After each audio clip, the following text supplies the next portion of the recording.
Okay, so MEC stands for Middle East Center, and the unspoken part is for World Missions.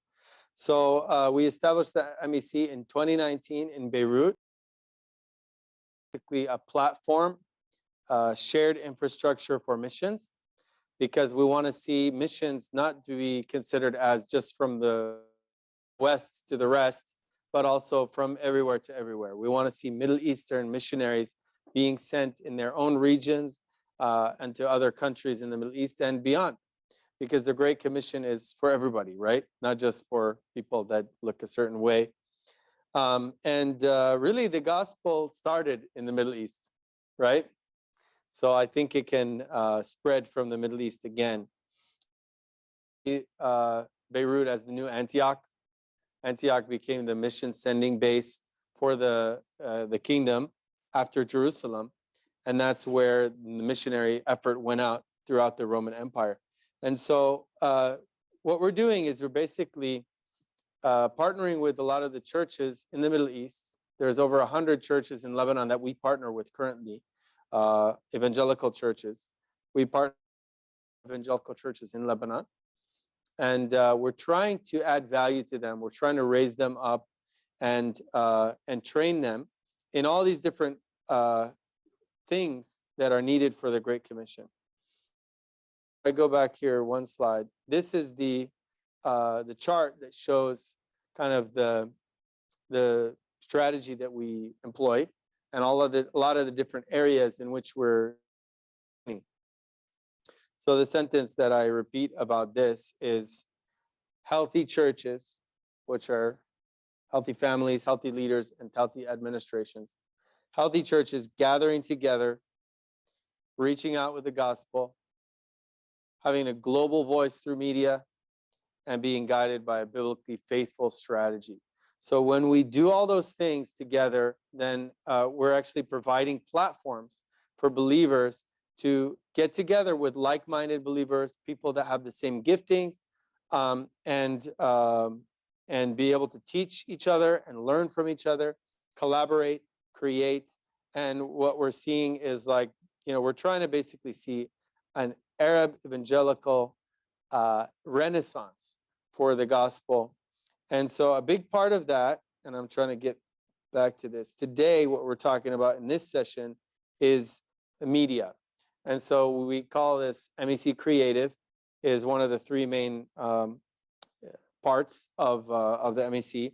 So MEC brochure, Ziad can give you some of those. And so if you see over here on the left, you got MEC Grow, MEC Proclaim, MEC Creative. That's another way of basically looking at this Pentagon chart, but in three easy groups.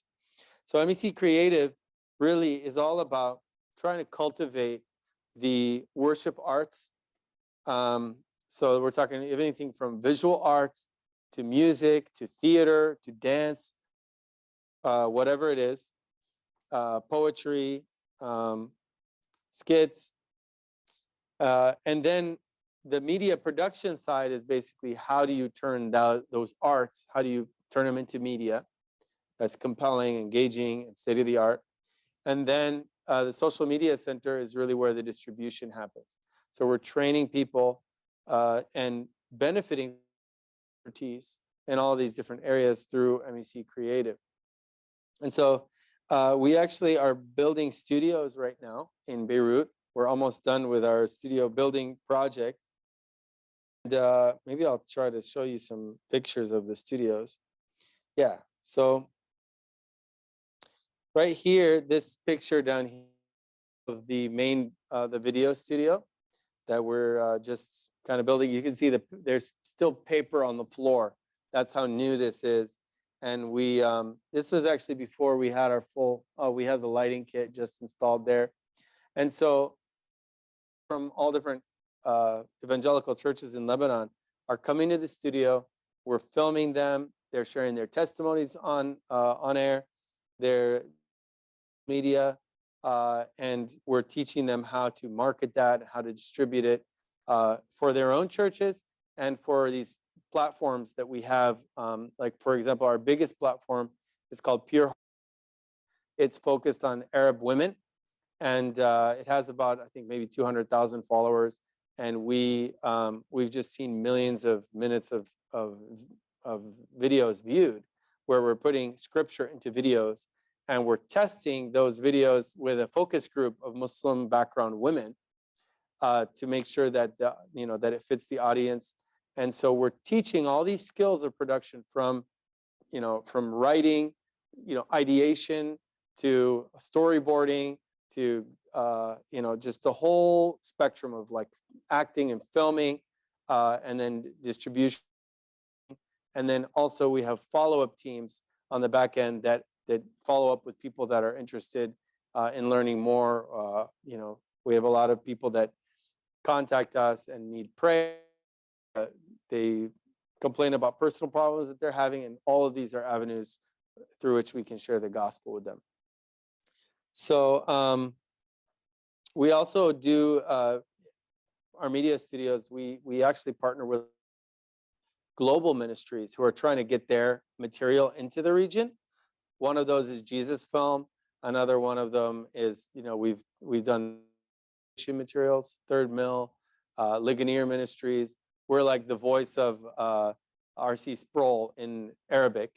So we help, there's a Brazilian pastor that, we get his sermons that were done in Portuguese, translated into English. We translate it into Kurdish, and we run their Kurdish language social media platforms. And so Kurds, from a Portuguese speaking Brazilian pastor in Kurdish. So it's just like, this is globalization of the kingdom, where they support our studio. These are paid contracts. So they pay us to help them get their Christian media into the region.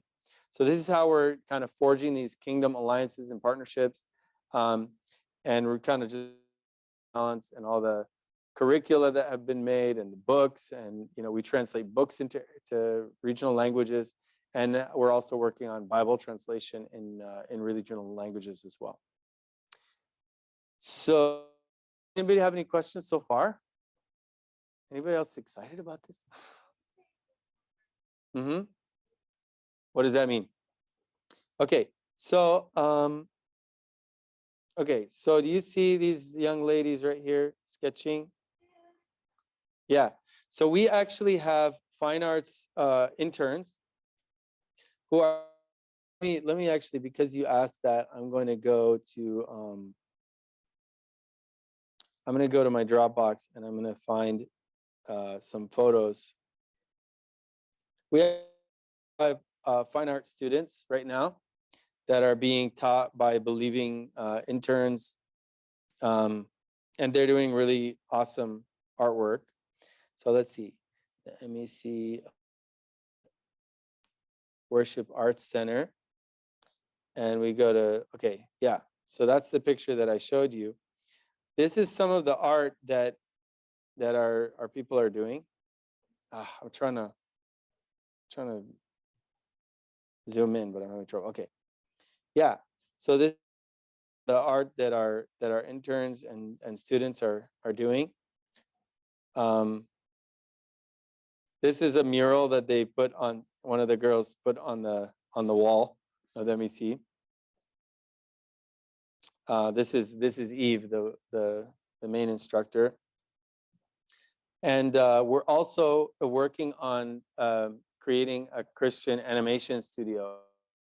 So we're trying to apply, like we have 9 graphic designers that are working on the computer side, and then we're trying to learn the software for animation so that we can in the future be making animated videos, and hopefully we have a vision in the future to even make feature length. Right now we're working on the 2D animation. We're hoping in the future to do that. So if you guys know anybody who has expertise in 2D animation or 3D animation, to have your gifts, or their gifts released on the church in the Middle East, so that we can be training them. They have so much potential, and we really just need to get the belief, the right people in the right time, in the right spaces together, to be really investing in these gifts and seeing what God is doing.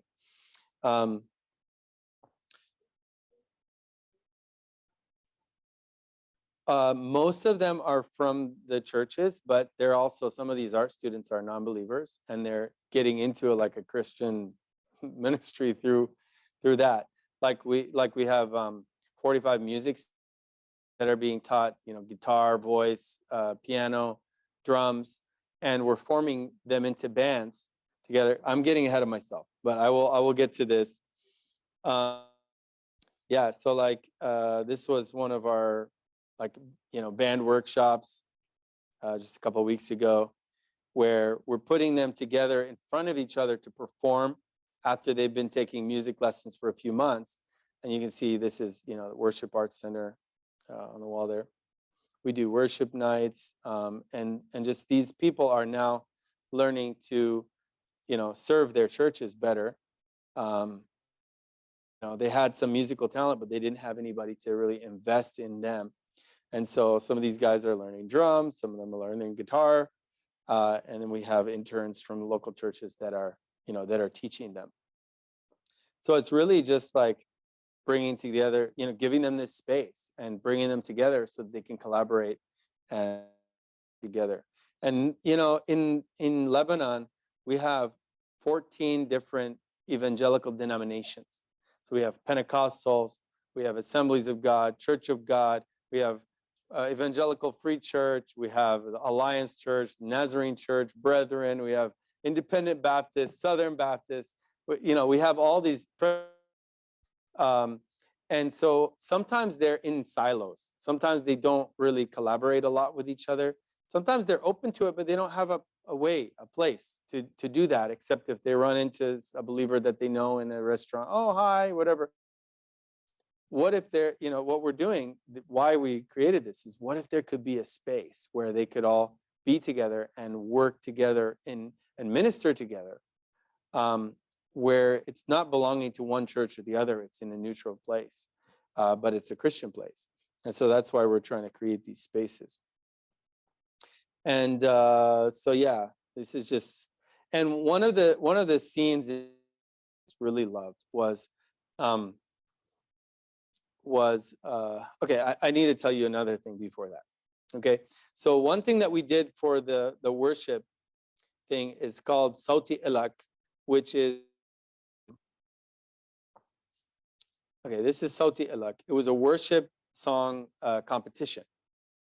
Okay, and so we held this at a local seminary, Arab Baptist Theological Seminary. We had about 300 people in the crowd and 500 more people streaming live via social media, and a panel of judges you can see here. And these people are they work, a couple of them. So this guy's an opera singer. He's a Lebanese opera singer. This lady and this man, they work at the Lebanese Conservatory of Music. So they're really high level musicians. And is one of our staff members who writes his own Arabic worship music. He has his own albums, and he writes in a very Middle Eastern style of music. And so they're the panel of judges that was, we had these 5 bands from different churches come up and worship music that was original, that they wrote, that had never been heard before by these other churches. Okay, so that's really exciting to me because, so here are some of the pictures of that. Because really, like, these people who have written worship music, starting to sing their songs in their own church. But what about the other churches? The other churches have never heard these songs, didn't know they exist. There's no like songbook, these songs where they can access that, or they have the chords, unless they just heard about it randomly and asked somebody for the chords or something. It would have to happen as a happenstance, as a chance. In Egypt, there's a Korean missionary who compiled a huge songbook, and that songbook is used all over the Middle East. And even in Lebanon, we use this songbook, but it's mostly Egyptian music, Egyptian songs.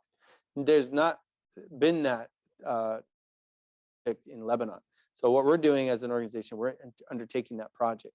So we're compiling, and we're trying to do it as an online, we're creating an app and an online music database where their original worship musics, and so we're getting submissions from actually around the world Lebanese and other people that are submitting their music so that it can be put on our website with links to, so that people can hear recordings or see videos of the music.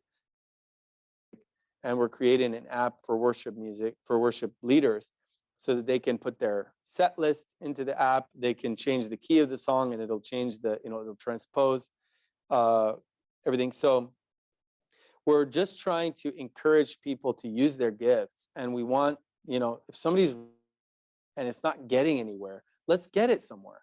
Let's get it to the other churches. And so these songs had never been heard before by these other churches. And what I loved is that the panel of judges was giving like totally honest feedback, evaluating them. And the panel of judges judged them, judged the songs. And then also we had a voting app that we created for this event where the audience was voting on their favorite songs. And then the winners were getting a free recording, a studio recording of and then also we were making a video clip for a music video for the top song. And so this was these are some of the different performances on stage. And it was a really exciting event. And now it's going to be an annual event. So we're now prepping for the next event. And then, so let me see. Okay. This music video filming just happened like last week. And I asked one of our media guys to upload the pictures, but they're not there yet. Anyway, I wanted to show you the music video being filmed. So what I was going to tell you about is that we did this worship night. And I got to sing a song that I wrote in Arabic with my oud. This is like you can't see it, but it's kind of like a Middle Eastern guitar with no frets. And then I sung an English song. They asked me to, that I had. So in this worship night, there was this moment where the band, which was a multi-church band, was playing one of the songs from the worship song competition, one of the winning songs. And in walks the girl who wrote it. And she just walked in and you could just see like face, like they're singing my song. And that like for me was like a little transformative moment of like, this is what we want. Let's do that more. We want to see, whoever who has written a song, we want to see their songs sung in other churches. We want to get their music out there. And so that's just, to me, that's super exciting. I was, all throughout school and studied, vocal performance. And so I never, until this has started developing, I never really had ways to really put my just musical, passions into ministry. But I feel because of the Pentagon that has all these different things to it, for me, I'm just passionate about a lot of different things in there. I can't do them all, but I can encourage those things. And it's really exciting seeing those things happen. Does anybody have any comments or questions about this? Yeah. Mm-hmm. Both. At first, we're starting it with, okay, so the question was for the streamers, is the animation geared toward the youth or kids or adults? For now, we're starting out with mostly animation. But actually, that's not true. So we got a couple projects going on. We have one for kids. We've launched a kids YouTube channel where we're doing some crafts and we're trying to do some animated videos. And there's a Lebanese worship songwriter and singer that we're taking his songs and we're trying to animate them. So we're still early on in that project. But then there's another project which is for adults, which is called Kingdom Servant DNA. It's something that I've been writing for the past several years to kind of describe our organizational culture as Horizons. And so it's basically, it's about servant leadership. So in that project, the animation team is helping me by creating creating images for that curriculum. And so we're going to be creating an app to be the primary distribution curriculum. So it's going to have these artistic images along with that. I'm pretty sure I have them in a Dropbox somewhere, just to show you a couple of them. Yeah, brother.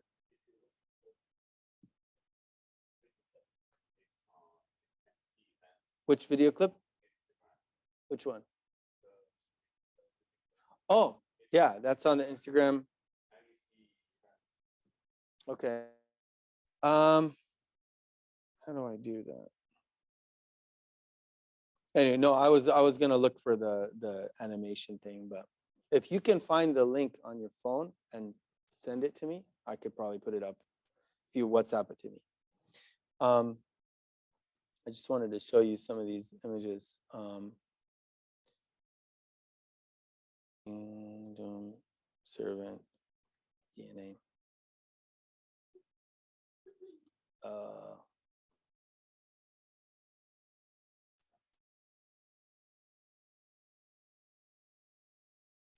No, that's not it.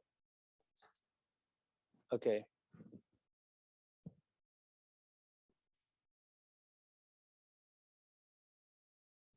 Okay, let me see if I can find that. Okay.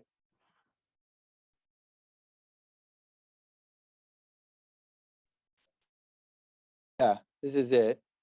So we found this charming cottage up in the mountains of Lebanon to use as the venue. And this is the band. So this is where they were filming the music video. We haven't edited it together yet, but I'm excited to see the final product. And the song is called, oh no, that's a different song I was thinking of. Duna an nudrikoka, without knowing you. Okay, so yeah, that was the of the filming of that. And then yeah, I'm going to do one more effort to try to find these or I could yeah, I'll try to find that. Anybody have any other questions? Or okay, here it is actually. No, there's nothing in there. And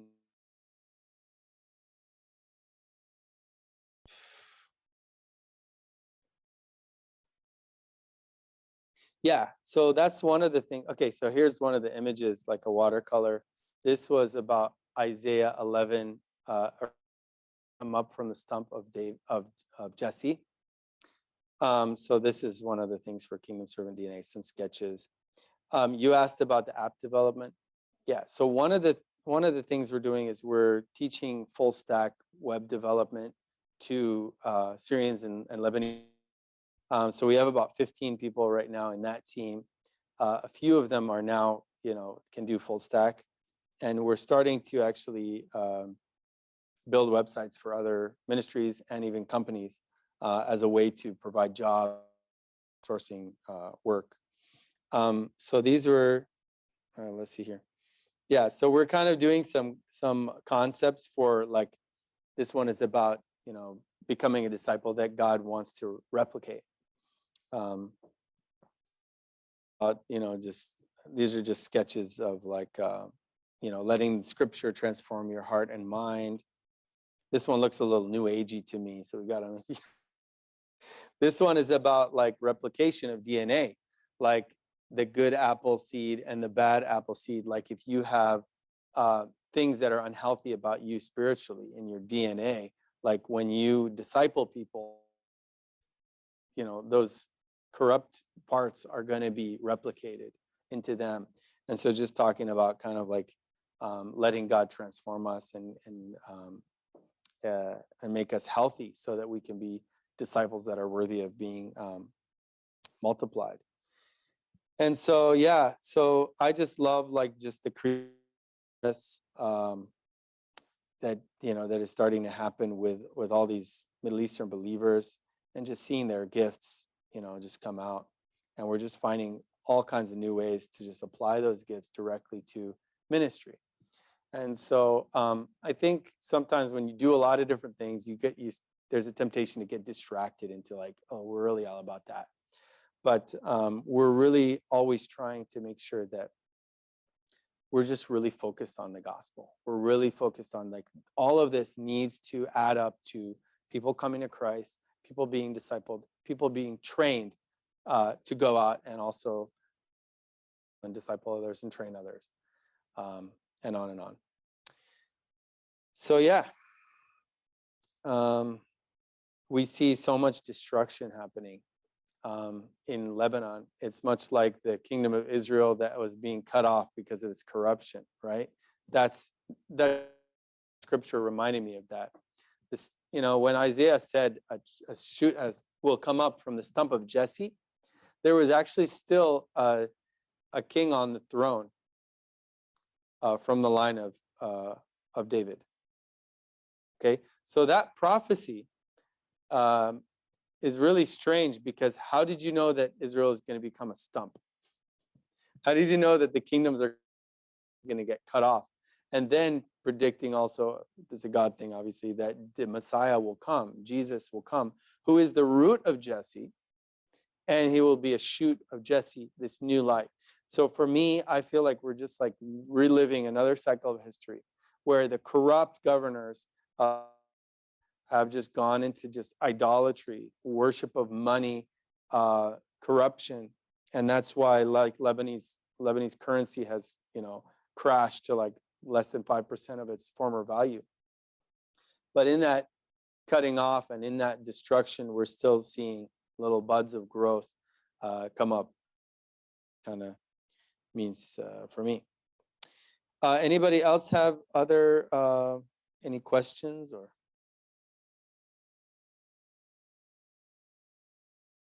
should I just keep telling you stuff?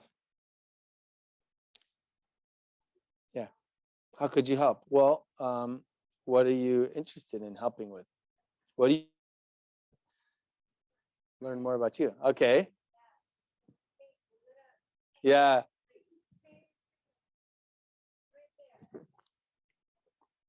Come on over to Lebanon. Okay, so the question was that she's an artist. How can she help? Her face lit up when she saw the same, art supplies being used and things. So yeah, I mean, I think presence in Lebanon would be really, unless you want to do something via Zoom, just be painting on the screen, no, just kidding. Yeah, we were just showing some of those. And the newsletter, does anybody have a Horizons newsletter? Anybody have that latest newsletter? Because actually one of the paintings was used on the cover of one of our latest newsletters. It's the one, oh no, it's the one after that. Oh, I can find it. I can find it real quick. No, it's okay. Actually, I don't know if we have that particular newsletter. Yeah, it is online, but I'll just get it from the back end here.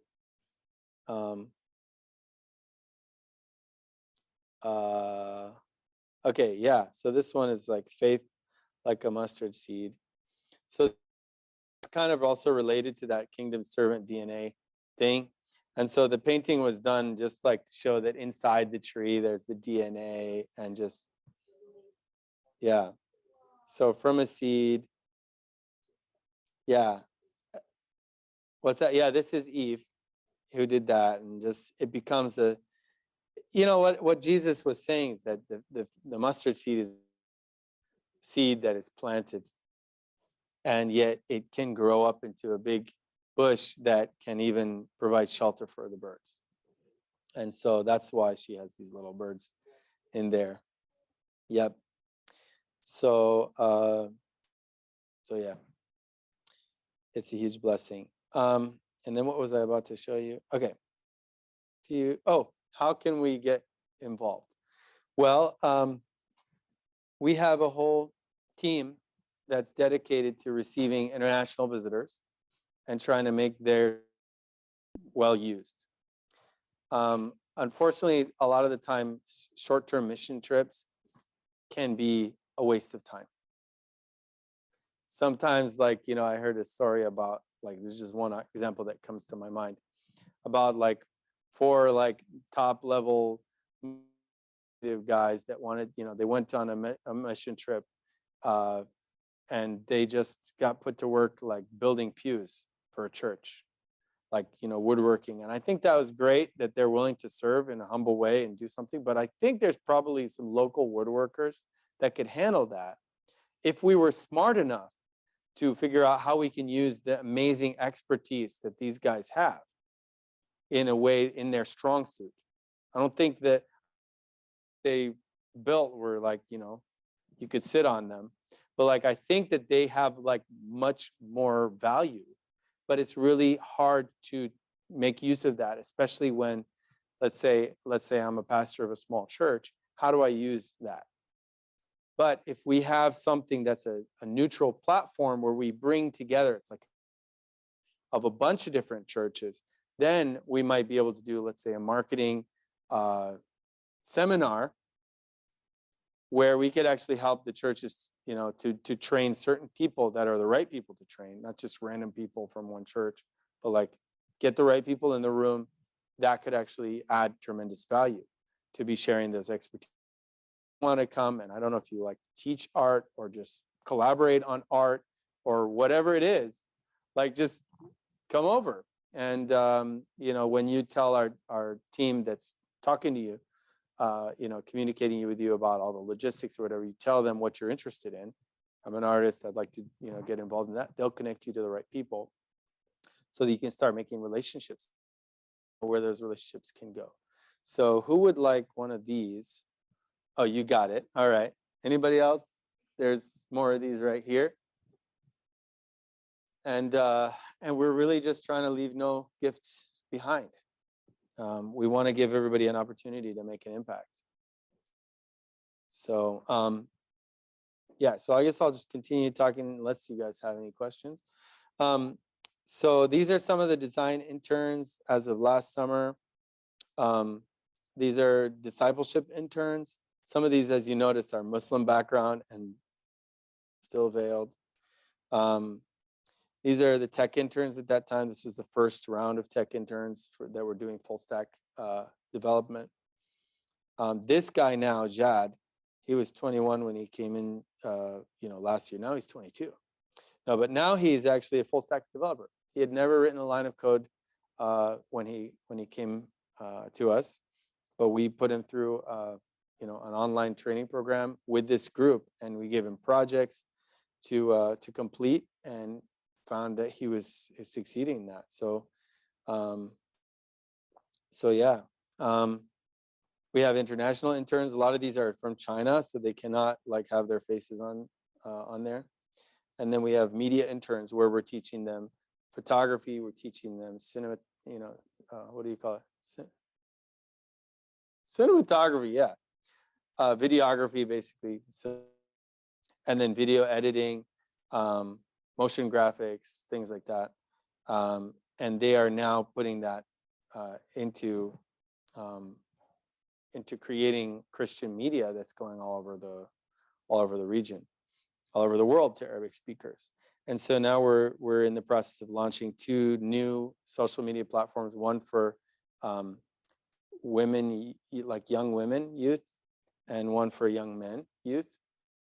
That's been a challenge because that demographic is just really hard for people like me to understand what they're really interested in, especially like Muslim background youth.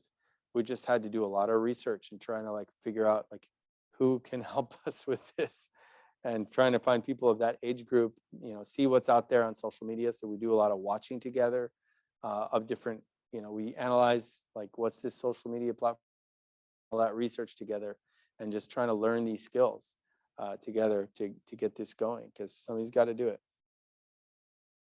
And always we're seeing that the skills that they learn, they're going back to their churches and putting them to use in their churches. And that's really like part of our goal. get them to be blessing their churches. A lot of the pastors feel that they have nobody to delegate to. Well, we're making people for them to delegate to. We're training up their people. And not every church can have a fine arts program and a media studio and like all these different things. So we're trying to, create that capacity, create that infrastructure, open it up so it's, open to all these churches so that they can benefit as if they had their own, all of those things. Yeah. Also, another way to connect there is just to send an email to trips@horizonsinternational.org. And there's also virtual ways. Like I said, I think last session, we had my friend Vinny, who is he's in the San Francisco Bay Area. He's an Instagram guy.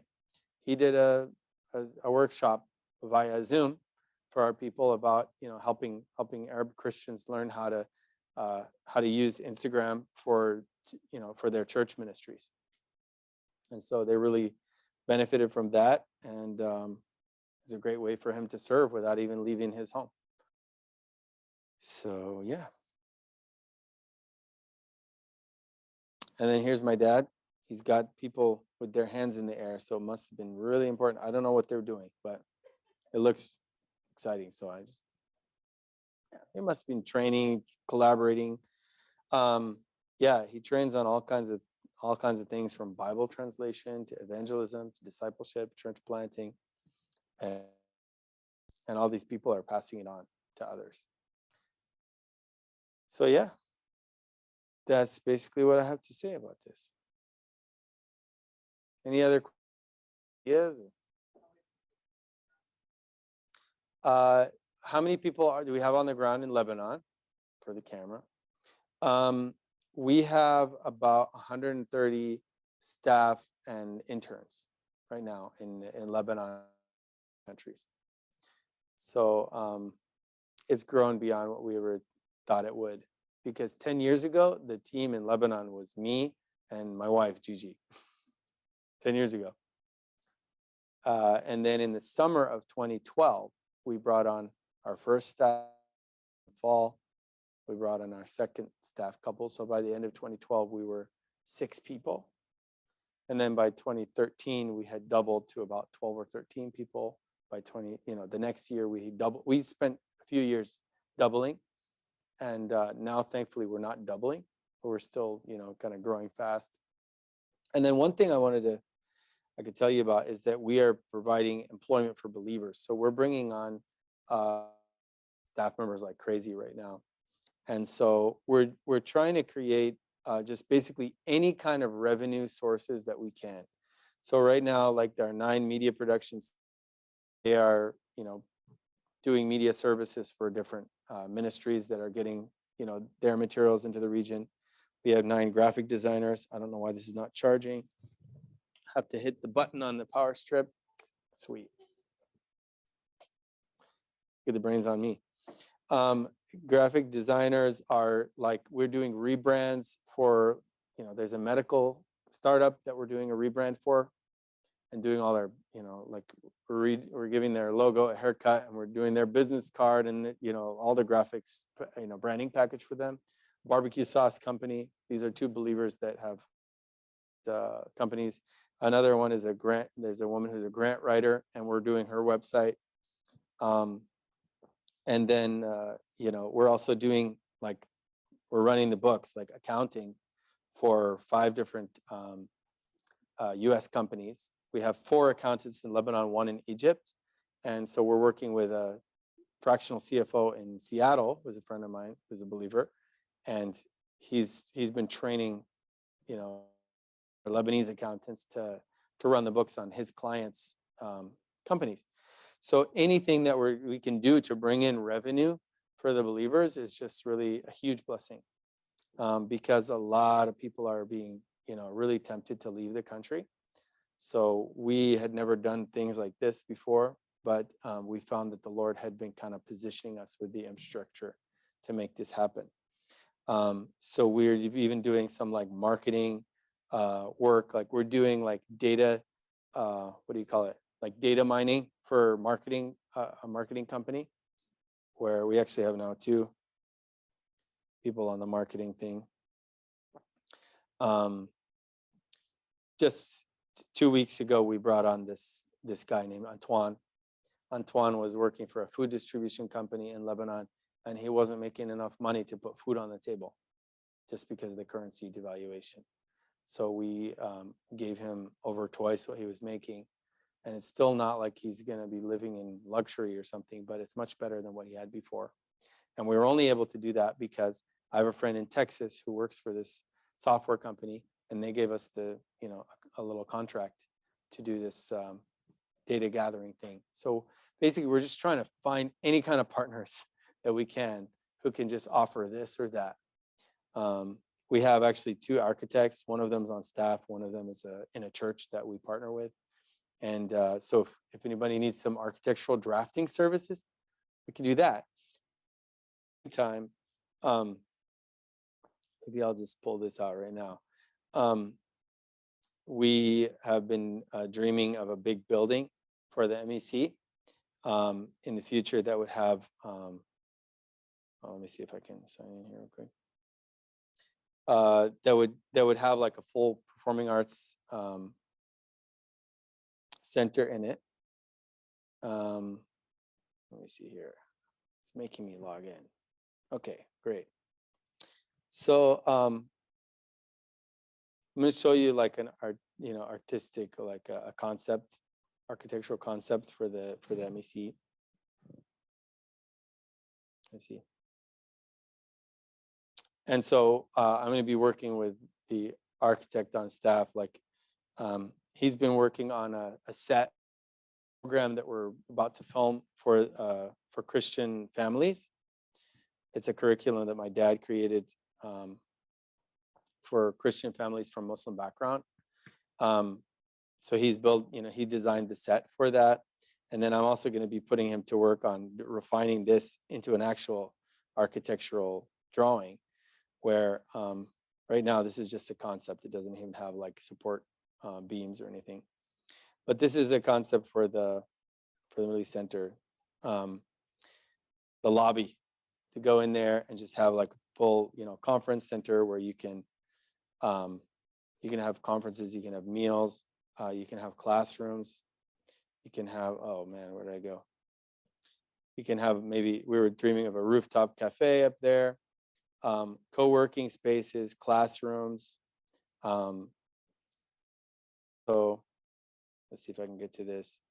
Like an auditorium that would seat up to 1,400 people, so that we could do, conferences or conferences, evangelistic rallies, like plays, concerts, all kinds of things. So this is what we're dreaming of. Have that kind of real estate capacity right now, but actually with the economic collapse, there are now like real estate deals to be had. So we're praying that the Lord is going to allow us to get a place where we can build a center would house this big vision that we have. But for now, we're just trying to carry it out on the human side, trying to build out the human resources that it needs to lead this. And we're just seeing that the Lord is just blessing what's going on. And still the needs are so yeah. Pray for us. Yeah, me too. Yeah, anybody else have any thoughts?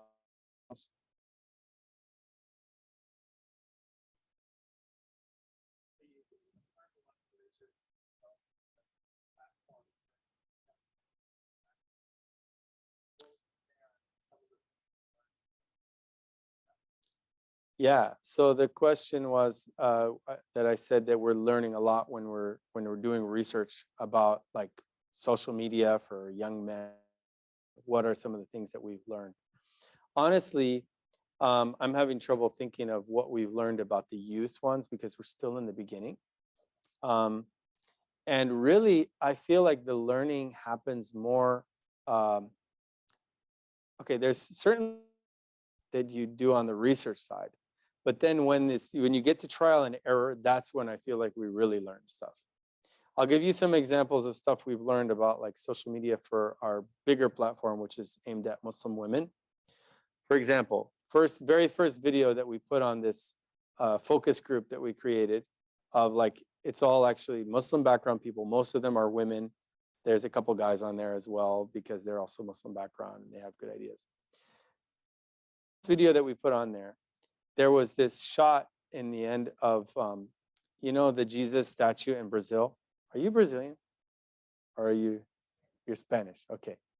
I just, for some reason, when I was talking about Brazil, you were kind of like, I don't know. I was just wondering.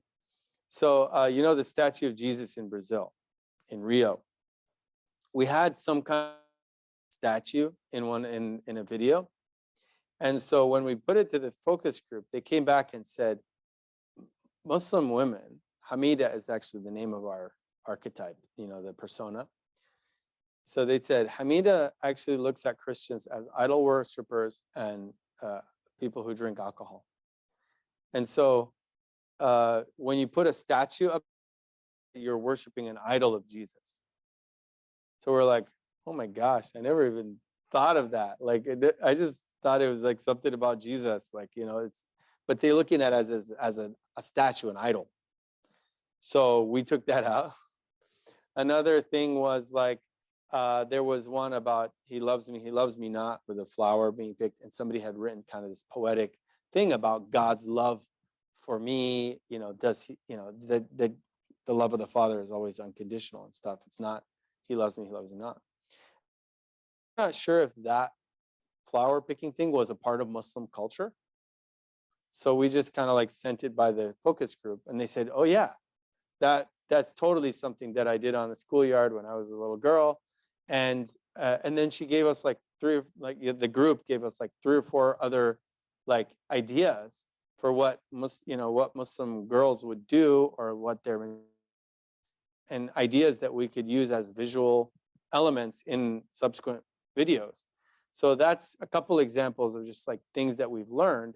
Another one is just like one of the early videos that we had. It had like, we were talking about freedom in Christ, and then like a woman was like walking on the beach and like the wind is blowing and whatever.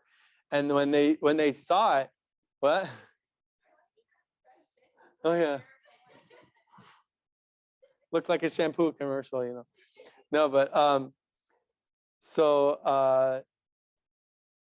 we didn't know, like they said, oh my gosh, like her legs are naked. They said her legs are naked. I'm like, I didn't know it's naked. What do you mean? Oh, like a skirt, but like, and the wind is kind of flowing. So, but like for them, that's like, whoa, like, you know, don't do that. So when we're talking about freedom of Christ, you know, we're going to be misunderstood when we do that. So we have to start watching the sleeves. You know, where are in the stock video that we're using for the videos, we have to watch where are the sleeves, because the tank top, you know, that's not okay. We got to make sure that it's this or that or whatever. So having eyes of that demographic is really important. So right now, we don't have a lot of like 16-year-old, you know, Muslim boys on our team, but we got to like find the next best thing. So you can pray for that research, and maybe I need to let you know when we learn something so I can share it with you. Thanks. How big is Sure. the focus group? Focus group, probably like 6 or 7 people. Okay. Yeah, and we just have a WhatsApp group. And so it's not like we meet as a focus group. Like we have so many groups that like there's not enough time in the day to like, so that's why we have to do a lot of them online. And we do synchronous groups and we do asynchronous groups. So asynchronous group would, where at any time of the day you can send a message on it and everybody in that group gets the message, you know, so that you don't have to do the scheduling part of like everybody has to be online at this particular time. So we're dealing with multiple time zones. We're dealing, you know, so many, just the number of groups, there's so much traffic that you just got to like really be careful about what do you put on which groups, so that, you know, because it's just too much for everybody. But if you get the right people in the room and virtual rooms and the right WhatsApp groups, then it's just like, it's golden. So one administrative assistant, I have lots. No, I mean, I don't have a personal assistant for me. but I feel like I have different people throughout the organization that help me with different things that I'm doing and just kind of grow it that way. So I feel like a lot of the needs for administrative assistants are now by technology, you don't need them anymore. So executives used to need like somebody to do their scheduling for them. I have an app for that. Like if I want to schedule a meeting, I used to have to email somebody, be like, okay, I'm looking at my calendar. Can you do Wednesday at 2 or Wednesday at 2:30 or this? And then by the time they get back to me emailing them, I'm like, sorry, I'm not available on that times anymore. They got taken. And then I have to look at my schedule again and write an email. Now I send them a link and they reserve a time on my calendar. I need a personal assistant because I have, an app for that. So anyway, that had nothing to do with the topic, but a little extra bonus thing. Okay, bless you guys. Thank you for listening. I hope you're encouraged, and I hope to see you in Beirut soon.